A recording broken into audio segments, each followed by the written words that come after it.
We're here at the Exploratory Ignite launch with curious entrepreneurs, and we want to bring this to Milton Keynes because it's going to make a real difference to the young people of Milton Keynes and really change the way Milton Keynes as a whole city now looks at problems and be it as a real standing light for the rest of Milton Keynes, the rest of the UK.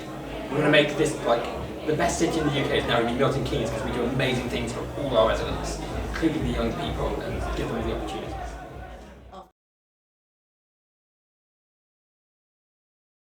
So I'm Samantha Poole, I'm an entrepreneur and mother to a 15-year-old, and we're currently in Milton Keynes. So we met Alex and we absolutely love what he's doing, and we want to be able to do this in Milton Keynes too. So yeah, that's why we're here. We want to hear from the students, how it's going, and everybody part of the team, because I think what we do is just absolutely fantastic. I'm Kristian Mackie. I run the Innovation Hub at MKU, which is the new university for Milton Keynes, and we are trying to build a brand new university that completely re-envisions the way we do education and how we teach young people, and bringing that into a real formal setting and replacing the slightly old traditional educational model with something that's much more practical and much more real life. And I bothered Alex on LinkedIn once and said, "You look like you're having some fun, let's have a chat." So for me, I've got a 15-year-old and he's currently NEET, he's not in education, and there is nothing for him. Everything starts at 16, but what do we do between 15 and 16? And I will put it out there is a big drug culture, and there is people out there who's getting involved in other stuff because there's no other open doors. So as a parent, it's a very worrying time, and I know that I'm not the only one. There is, I think, about 1,600 parents in a Facebook group that are all homeschooling because the standard education just doesn't fit. So yeah, I can see it from the parent side, and I can also see it from the entrepreneurial side. I set up a business from my kitchen table. So my boys now, I think they're probably going to be entrepreneurs because they've seen mum being an entrepreneur, they've seen dad being an entrepreneur, and there's going to be this thing, well, actually they can work from home, they can do this, and yeah, so I think there's going to be a real shift, I think, of entrepreneurs in the UK. So as you're...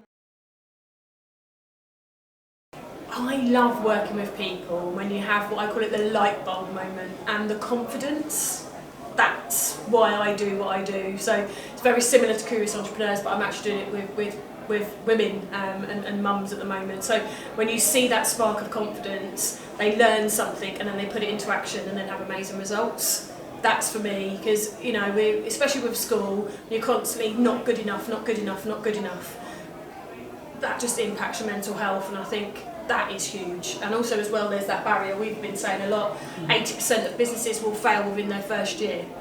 So we need to make sure that we are looking after these business owners right from the beginning and not letting them fail, because that then brings down many more mental health problems if you lose money and things like that. So it's super important. We need to be on this, not just setting up businesses, actually helping those businesses succeed and not fail. So what is your... To bring this to Milton Keynes with Milton Keynes University, this is what I want. I want to bring it to Milton Keynes and support anything Alex is doing, anything that Alex we can help him with. Like I say, it's just so nice to meet like-minded people and also see Alex as an adult, because as the mum of a 15-year-old, it's very hard for me. But actually to see people like Alex now as an adult turning their life around, hopefully, he's been a mum talking to a boy is really hard, but getting other male role models, just, you know, maybe, you know, Sam's offered to speak to my son and things like that, so that's what's special. I think it's that bond and that support, because it can be a very lonely place out there. I think for 2023, the big thing that sparks my curiosity is we have a whole generation now that want to see a difference, and we've kind of been on the cusp for a long time of we should really be listening to the next generation. We should be looking at the ones who want to make a change, you want to make something sustained that is going to make a better world. And I've been saying this for a while, but we have a generation now that's going, we are in a car driving up a brick wall, and we are the generation coming through as the one who's got to grab that wheel a bit, and we've got to kind of go spin it to the side and go, no, we're going to turn away from this, we're going to make that real change. And that's got to come from younger generations, it's got to come from entrepreneurs, and they've got to teach the rest of us how to do it properly, because I'd like to call myself part of that generation, though I don't feel like I'm getting older by the day. But generally, I think we want to see that push, and the more we can get that energy from young people to say, no, we're changing this, that's really what I want to see. And what does that look like to you in practical terms? In practical terms, that's questioning systems, that's questioning the approaches, that's going out and just saying why. Why are we doing it this way? Why do we approach it in that method? Why can't we do it differently? And just giving young people, even on the smallest level, that bit where they can walk in and quite confidently put their hand and say, so I don't think this is the best way of doing it, have we tried this? And just being able to do things we can work with young people and go, here's how you can question things, let's take away some of those limits and break some of those boundaries that systems and, dare I say, education have been putting on young people for generations, centuries now.